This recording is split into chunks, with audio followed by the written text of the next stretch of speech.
Now, first, the deregulation of the oil sector may have come as a dream come true for many economists. For many years, the clamor for this change in the downstream sector. But the reality behind the deregulation, which comes with the removal of subsidy on the importation of fuel, is not coming at the right time for many Nigerians, who now have to grapple with the recent hike in prices of fuel. The federal government has since many times argued that the regulation of the downstream oil sector being to ensure economic growth and development of the country. But the price of fuel, with the price of fuel at 170 naira per litre and the current inflation rate for the month of January at 16.47%, survival at this time may be quite challenging for an average Nigerian. Now, the argument of government and that of an average Nigerian have seen proven to be on two sides of the coin. But now that the deregulation of the sector have come to stay, what is the impact on the masses and stability of prices? I have joining me live in the studio. He is the Chief Investment Officer at AfriInvest Assets Management Limited, Mr. Robert Omotunde. Thank you very much for your time, Mr. Omotunde. Thank you for having me. Of course, before we go into our main, we need to talk inflation. Absolutely. Yeah, I got that message this morning, and immediately I was like 16.47% from 15.75. What were you expecting? More or less? It's in line with expectation, to be honest, because again, all of the pressure points that we experienced in 2020, starting from 2019, when we saw the closure of border, the increases that we saw in pump price of petrol, as well as that of electricity, the lockdowns, and devaluation of the currency are all factors that have contributed to the price pressures that we have experienced since 2020. And the way inflation works, because it's a rate, what inflation is actually the rate of change in the consumer price index. Now, the consumer price index in itself is an aggregation of, different sub-indices, measuring food, energy, transportation, and all sorts. Now, what you experience is, because prices have remained high, and what you're measuring is a year-on-year change in in the consumer price index. What you then see is that if there is a pressure coming in at a particular point in time in the year, the effect of that pressure will be felt for at least the next 11 months. Wow. Yes, before you then see some sort of moderation when high base effect will have taken over. So what we saw, this current 16.47, it's expected, and it will get worse. I'm not scaring you, but our expectation for February inflation is going to be as high as 16.94%. Now, when we expect it will peak is in March, when we expect inflation to hit 17.13%. In March? Yes, by March. But that is if we do not continue to see higher oil prices. As you mentioned, we've now seen the regulation of the downstream oil and gas. The implication of that is that as oil prices recover, the implication will be on price. Pump price of petrol will continue to go up. So if we see more pressure, though we don't expect that oil prices will significantly rally above this current point. It's almost hitting $64 per barrel. Yeah, someone was saying 65 so max. Maybe, even if it gets to 70, the impact on pump price may not be as significant. So, but that is a pressure point to watch. So the assumption of 17.1% peaking in March for headline inflation is on the basis that we do not see other shocks, either from oil, which feeds into pump price of petrol, or electricity tariff, which is most likely going to happen, at some point in the year, maybe by second half of the year. But the high base effect of 2020 would support headline inflation post-March levels, when we then expect a deceleration in the current headline inflation. We think that all other things being equal, by December, headline inflation should be around the 10% levels. Wow, that's at December? By December. That means there'll be a little bit of stability by then. Well, what are we looking at? Vaccine rollouts? No, not necessarily. Not necessarily. It's mathematical. So headline inflation, you're looking at January CPI of 2020 relative to January CPI of 2021. Like I mentioned, once there is a pressure point, like a shock. So we have different shocks in 2020. the fact that we had currency devaluation. Yeah. We had lockdown of borders, which are now beginning to reopen. We had pump price of petrol increase. We also had increases in electricity tariffs. So these were shocks that have impacted on the CPI in 2020.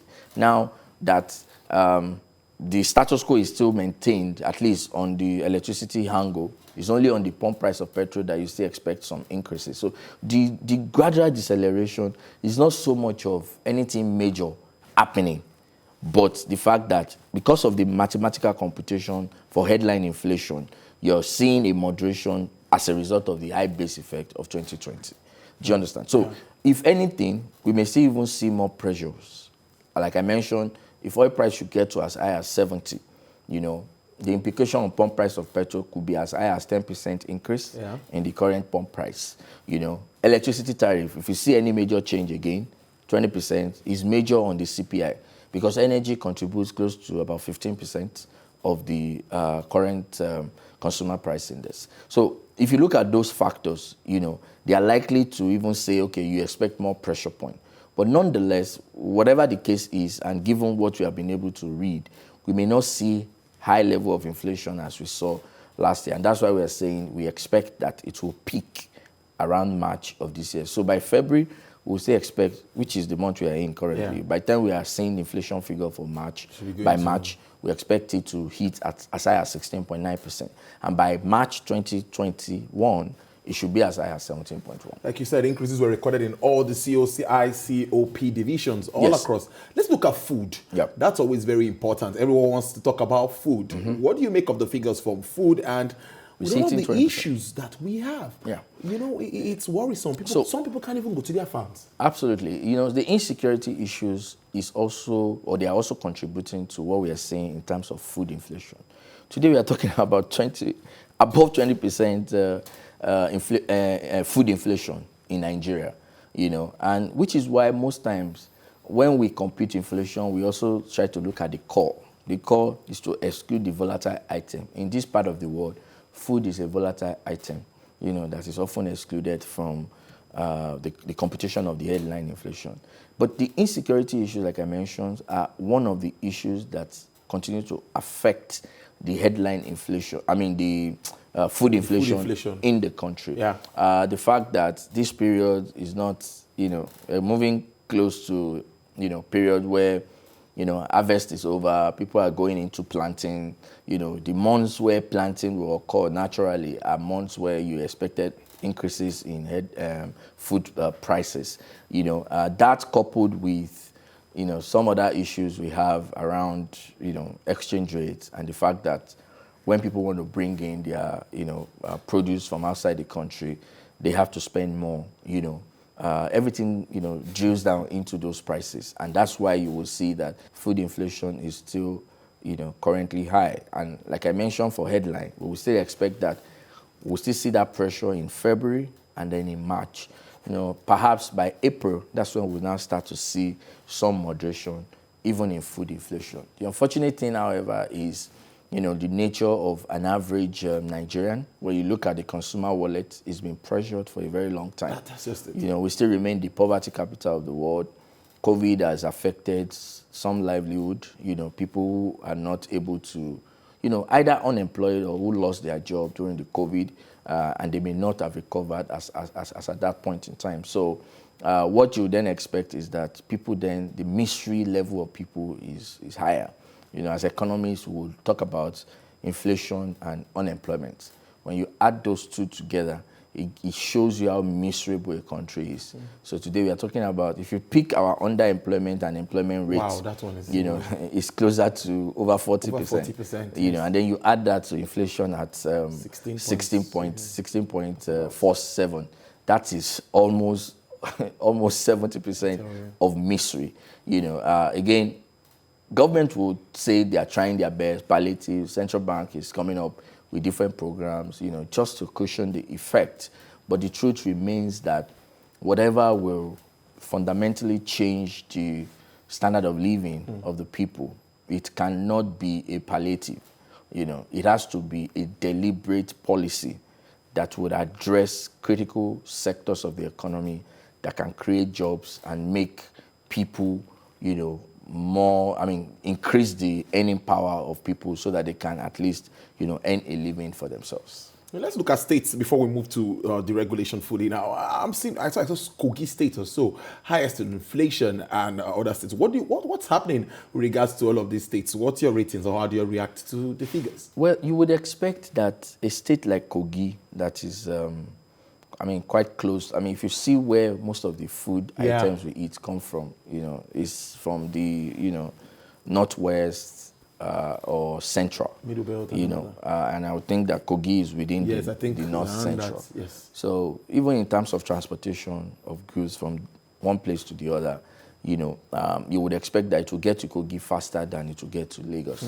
But we must agree that the market is in Lagos, so the tendency is that we may have a situation where people move more goods, than required to a certain part of the country, and then some other parts of the country are also suffer in terms of shortages. And whatever determines price is a demand and supply thing. You understand? So even if it's gotten from that region, if people consider Kogi to be a low income state within the scheme of Nigerian states, Nigeria is a low income country compared to other countries, but within ourselves, you will agree with me that Kogi will rank as a low income state compared to a place like Lagos. So the tendency is that people may want to move their produce to a place where they think they can earn higher for it. So if you now have a scarcity around those areas, then what you then see is that prices will go up, responding to the laws of demand and supply. Yeah, so basically I just think that may be the issue, but it's quite ironic that a place like Kogi will have the highest rate of inflation. Back to deregulation, do you agree, or let me say, I want your opinion with regards to, some are saying it's a monopolistic way of this present policy and deregulation.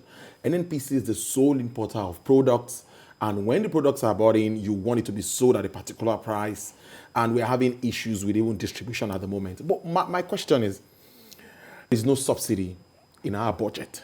So one way or the other, we'll continue to pay, just like we said earlier, as much as the price of crude continues to increase, we'll pay more for PMS. What's your assessment of this policy in its entirety? What are the positives for Nigerians and for government? Well, I think that, as you noted in your introduction, deregulation is something that we've clamored for, for so many years.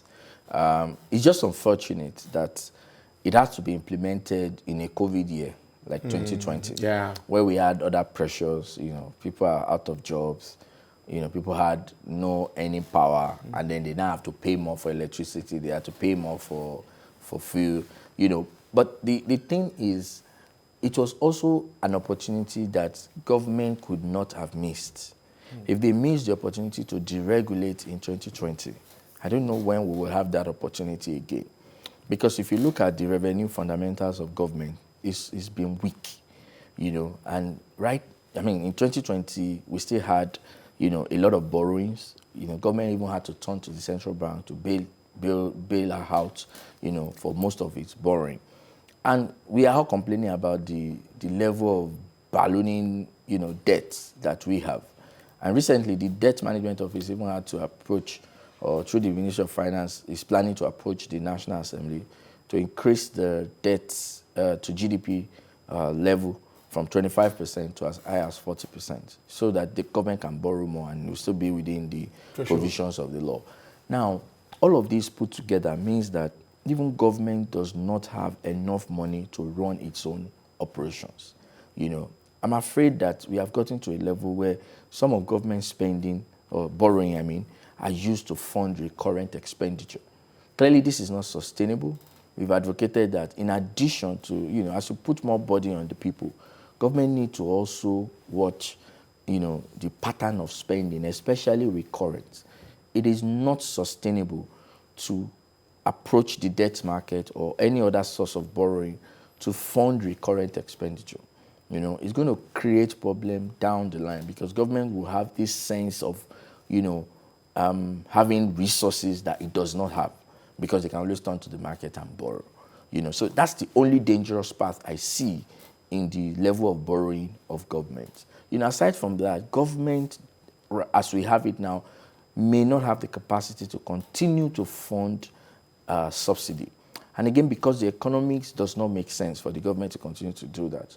We talk about porous borders all the time. The fact that this produce, when you do a comparative price analysis of what pump price of petrol is in our neighboring countries. Look at countries like Cameroon, Republic of Benin, and all those countries that you can easily move to by land, from Nigeria.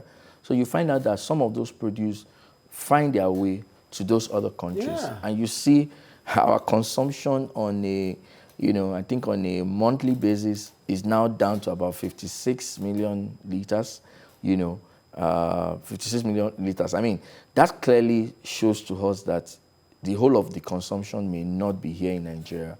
But if this deregulation has been implemented, and as we see it now, I'm not particularly sure that the price we are seeing now is fully reflective of market price. Total deregulation. So it seems to me that we've not gotten to that level of full deregulation. That is why NNPC will still be in the room. Because when you are fully deregulated, you don't have to fix prices anymore. You understand? So all you just have to do is tell all the petroleum marketers they can get their produce and sell at a price that is competitive for them. So it's now possible then for you to buy, a liter of petrol for as high as 170 in one filling station, and you drive down, you get it for 168 or 169. That is when we expect that full deregulation has taken place. If you have two supermarkets that are close to each other, it's possible that you will get an item for a price, and the same item you will sell for lower in another supermarket. That is a free market. So as we have it right now, it's not fully free. It's only that government has had to take some, initiative to now say, okay, let's make it a price, modulation kind of thing where prices are now, reflective of similar to what we can get in the market. So, but in the real sense of it, when full deregulation has taken place, NNPC will not have the monopoly of importation, because other petroleum marketers will find it convenient and profitable to now go out there to import, knowing that they can always sell at a market-reflective prices. I'm also seeing that maybe Nigerians need more education to understand how this subsidy really affects them. We pay more for power, we pay more for bad roads, we pay more for logistics, a lot of stuff. And if they understand that if we continue to buy petrol at cheap money, we'll continue to pay for all of this. But if government can get money and fix all of these roads and we're paying more for, let's now look at solutions. What do you think government needs to really do to cushion the effect on masses if all of this, if it's totally deregulated? When you talk about the solution to all of these issues, so government is telling the masses to trust her to deliver on critical infrastructure. And like you said, if a consumer or an average Nigerian, had to travel on a very bad road, that Nigerian pays taxes, right? You charge, VAT has just been increased, to 7.5%. It's paying high for every consumption. Yet it pays taxes to government, and then he has to pay higher for electricity, pay higher for, and sometimes we complain that you pay for the electricity and you don't get it. Now, the government in itself needs to, put herself in a situation that allows the citizen to trust her. So now, we've just done the analysis where we are saying recurrent expenditure, we have a situation where all our revenue receipts from oil and non-oil, if you put them together, they're not enough to fund our recurrent expenditure. You understand? So which means that the borrowing of government is not only going into into capital projects. You also have part of it that is going into recurrent expenditure. There's some denial that is also expected from the side of government. Government has to cut down its size of spending. This is the period for what economists call fiscal consolidation, where you strategically try to reduce your level of debt and reduce your spending so that you are not under pressure to always borrow and borrow and borrow, if you get what I mean. So now, if that is done, and you now tell citizens that there are short-term pains that we need to bear, it's not in the interest of government to keep paying subsidy on petroleum products And you know, when that regime was on, we've done several analyses that suggest that the rich benefit more from petroleum subsidy than the poor. And it is a known fact. The reason is because, so now, if you look at Nigeria as the poverty capital of the world, over 100 million population is living below $1.20 per day. If you check that $1.20 equivalence in naira, it's barely 700 naira. You understand? So you're talking about someone who lives on barely 700 naira in a day. How much of consumption of petrol does that person need? At best, the transportation from one place to the other is where the person gets to feel the brunt of that petroleum subsidy. So the point we're trying to make is the rich, they have fleet of cars. You probably have like 4 or 5 cars parked in your garage. So by the time you have to fuel those cars, and you can afford to pay a market reflective price for pump price of petrol. So, and that's why we say that it is not in the interest of government to fund petroleum subsidy. But what the government should then do is to ensure that the one you're spending on capital projects, you spend them on meaningful projects. That is, projects that will have positive impact on the citizens. Citizens do not have to spend 2 hours, 3 hours traveling 2 kilometers because there is so much traffic and there is bad road. So those are the areas government now needs to focus on. So if someone, a transporter like the normal motorist that we have in Lagos, if they can run, multiple trips in a day, if there is traffic, maybe someone that will make a trip from, say, Ikorodu to CMS, the person could probably go 2 or 3 times in a day because of traffic. But without traffic, the guy can possibly run up to 5 or 6, trips, and then he gets more money. So those are some of the issues. So if government concentrates, for instance, on fixing road and solving traffic problem, how it will benefit, those of the people at the lower end of the pyramid is that they don't have to, you just see the effect just coming up almost immediately. Because, like I just gave a scenario, the guy can do up to 5 trips and he has more money to make that day. He buys more petrol. The multiplier effect is very great. So government in itself, before asking citizens to trust, government, they must also be ready to make some sacrifices. And to be honest with you, this is the time for a lot of sacrifice. But our budget numbers do not suggest that the government is ready to make those sacrifices yet. Mr. Robert Omotunde, it's always a pleasure having you on the show. Chief Investment Officer with Afri Invest Management Limited. Afri Invest Assets Management Limited. Thank you very much for your time. I appreciate it. Thank you. Thank you for all right. Great.